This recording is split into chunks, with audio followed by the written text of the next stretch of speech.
di balik senyum lebarnya yang selalu menghiasi layar kaca, ternyata ada perjuangan luar biasa yang selama ini disembunyikan Vidi Aldiano dari dunia. Kita mengenalnya sebagai duta persahabatan, sosok yang selalu punya energi untuk orang lain.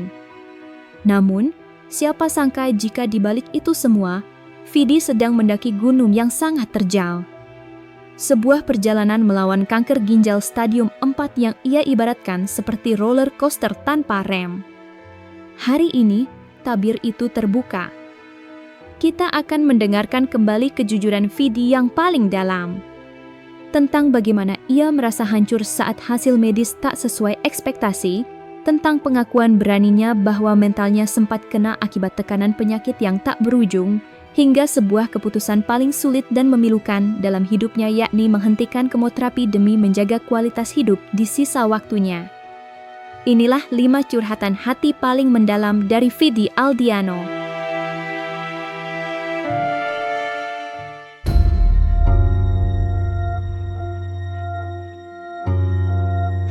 Bagi seorang pejuang kanker, hasil laboratorium adalah penentu suasana hati. Vidi pernah berbagi momen yang sangat manusiawi, di mana ia merasa sangat terpuruk atau down. Bayangkan, setelah menjalani berbagai prosedur pengobatan yang menyakitkan dan menguras energi, ia harus menerima kenyataan bahwa hasil medisnya tidak menunjukkan perbaikan yang diharapkan. Ada momen di mana harapan yang ia bangun setinggi langit harus berbenturan dengan realita medis yang pahit. Lantas seperti apa curhatan Vidi Aldiano? Saya mau share sedikit tentang apa yang saya lakukan di Penang kemarin. Jadi kemarin itu saya bukan treatment, tapi saya menjalankan PET scan lagi karena memang sudah waktunya untuk PET scan. Dan to be honest, kemarin hasil PET scan-nya itu belum sesuai dengan harapan saya gitu. It's not bad, but it's not good also yet. Masih hopeful untuk terus berjuang melawan penyakit aku ini. Jadi buat teman-teman yang dari kemarin mungkin bertanya, dan ini DM aku sejujurnya dari kemarin sampai hari ini penuh sekali sama teman-teman yang concern. Thank you banget. Jujur butuh banget doa dan support dari teman-teman semuanya karena it was not easy, still not easy juga sampai hari ini. Melihat hasil yang masih belum sesuai ekspektasi itu terkadang bikin kita down dan bisa stres juga gitu. Jadi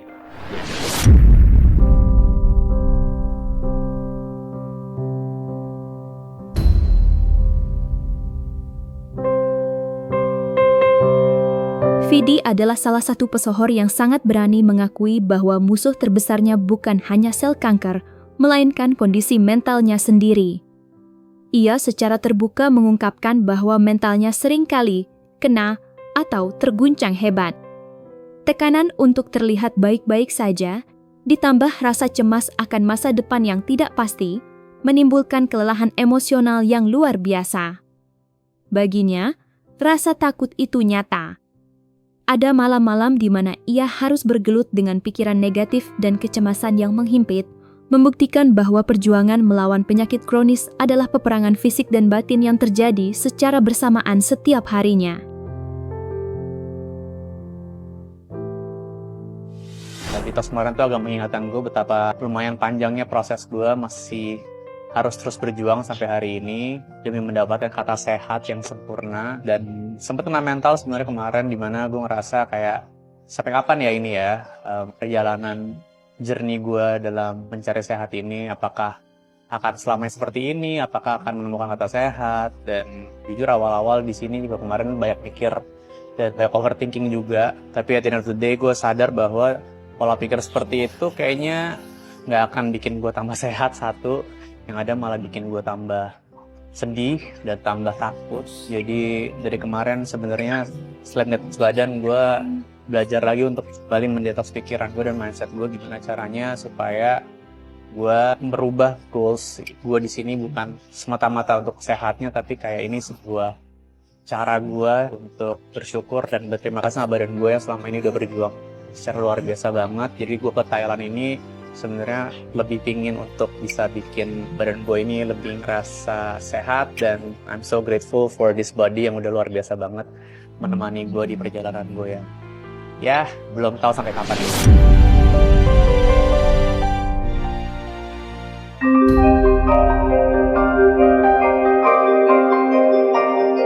Perjalanan Vidi melawan kanker adalah sebuah roller coaster emosi yang luar biasa. Ada masa di mana ia merasa penuh harapan, namun ada masa di mana ia berada di titik nadir. Hingga akhirnya, sampai pada sebuah fase yang paling krusial, keputusan untuk menghentikan kemoterapi konvensional. Bukan karena menyerah, namun karena efek samping yang dirasakan sudah sangat berat bagi tubuhnya. Vidi memilih untuk memprioritaskan kualitas hidupnya. Ia ingin menghabiskan sisa waktunya dengan lebih bermakna, tanpa harus terus-menerus merasa tersiksa oleh efek pengobatan yang keras. Pasti kita pengen kan ekspresi mengedepankan estetika. Kan dokter sampaikan. jelas tadi mendengar kan. Gue nggak tahu mau update apa tentang kesehatan gue ke kalian karena beberapa bulan terakhir roller coaster sekali gitu. Banyak hari baik, tapi banyak hari yang nggak baik juga. Jadi agak lumayan bingung gitu. Especially waktu masuk ke tahun 2025, berarti kan ini udah menandakan bahwa gue sudah 5 tahun lebih ya menjadi cancer fighter. At the same time, sebenarnya gue bersyukur sekali Tuhan masih memberikan waktu gitu untuk gue bisa terus berjuang. Tapi di satu sisi juga sudah 5 tahun juga nih perjuangan belum berakhir gitu. Jadi kadang-kadang mental juga kena, terutama awal tahun ini sampai hari ini pun pikiran gue banyak sekali mengalami kekalahan gitu. Ya walaupun teman-teman mungkin lihat gue orangnya hahaha segala macem, to be honest it's not always hahaha di dalam sini gitu. Jadi 2025 ini ada kemungkinan gue juga udah harus stop kemo gue karena it's been too long. Dan kalaupun gue lanjutkan mungkin akan ada side effects yang lebih parah di badan gue. Jadi itu salah satu yang bikin gue kepikiran juga. Terlalu banyak what if yang muncul di kepala gue. Dan belum lagi beberapa stres yang juga muncul dari beberapa variabel luar gitu ya, yang sudah terjadi beberapa bulan ini di gue. Sementara dokter gue bilang my disease ini sangat amat rentan sama yang namanya stres gitu. So, apapun stressor yang dari hidup gue itu sebaiknya katanya harusnya dihilangkan. Tapi kan, it's not, hidup tuh kan gak kayak gitu ya. Kayak pasti hidup tuh pasti ada stresnya gitu. Tapi penyakit gue ini kalau misalnya stresnya itu tinggi, inflamasinya pun tinggi. Jadi agak lumayan bingung, hidup gak ada stres gimana ya guys gitu. Si Vidi ini masih mencari cara untuk terus bisa memanage stres. Dan walaupun dari awal tahun ini rasanya gak tahu ya sampai kapan gue bisa terus ada di dunia ini. Tapi gue tahu what I wanna do is to make other people happy through my art. Dari apapun yang kalian lihat dari gue gitu, entah itu dari musik gue, entah itu dari personal gue, ataupun dari podcast gue, apapun itu, I just wanna be an entertainer yang bisa meringankan hari berat orang lain. Karena I know buat gue pribadi aja hari-hari berat gue terkadang banyak diringankan oleh orang-orang dan media-media yang memang membuat hari gue lebih ringan gitu.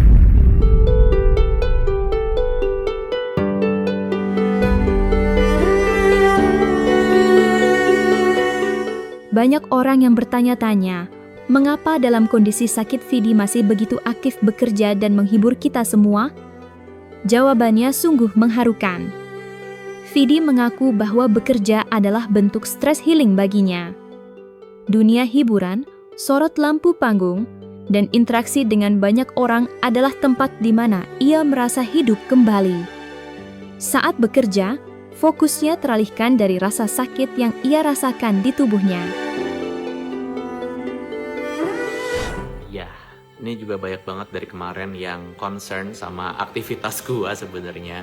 Setelah kemarin baik di Penang langsung banyak nyanyi, langsung banyak syuting gitu. I just wanna say you guys don't worry about it karena mungkin banyak yang belum tahu bahwa ini adalah pilihan saya untuk berobat jalan. Means setiap kali gue manggung, setiap kali gue syuting dan bisa berbagi karya, berbagi tawa, berbagi cerita di atas panggung ataupun bentuknya bisa di platform lain gitu ya, itu adalah obat buat saya. Saya hati yang gembira, melihat kalian gembira pun itu sesuatu yang buat saya tuh sebuah obat gitu yang nggak ada nilainya di dunia ini. Jadi buat semua teman-teman yang WhatsApp ke saya, DM ke saya, ataupun WhatsApp ke manajer saya gitu, is video okay, I'm good, don't worry.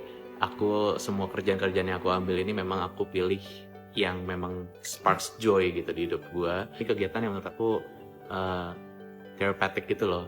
Jadi tanpa aktivitas-aktivitas itu mungkin ya lebih sakit lagi dari sekarang. Jadi aktivitas-aktivitas itu yang membuat aku masih terus bisa berjalan dan menikmati hidup.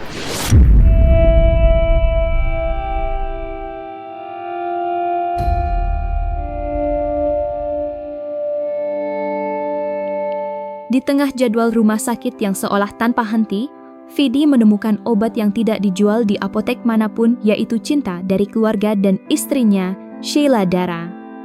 Ia mengungkapkan betapa momen liburan singkat di tengah masa penyembuhan adalah penyelamat jiwanya.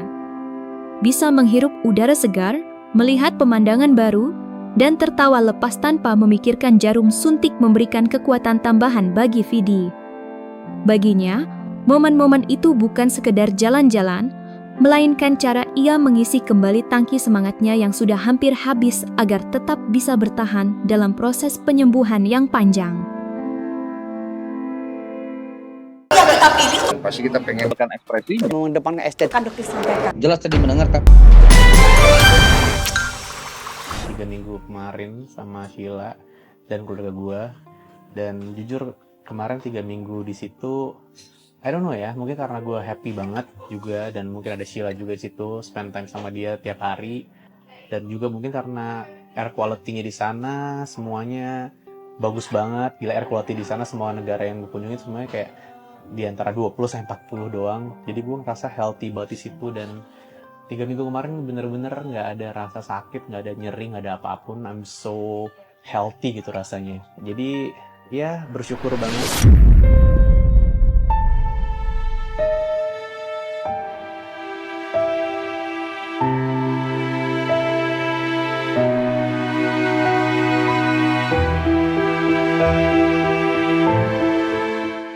Dan jangan lupa untuk like, subscribe, dan juga share channel YouTube Cumi Cumi.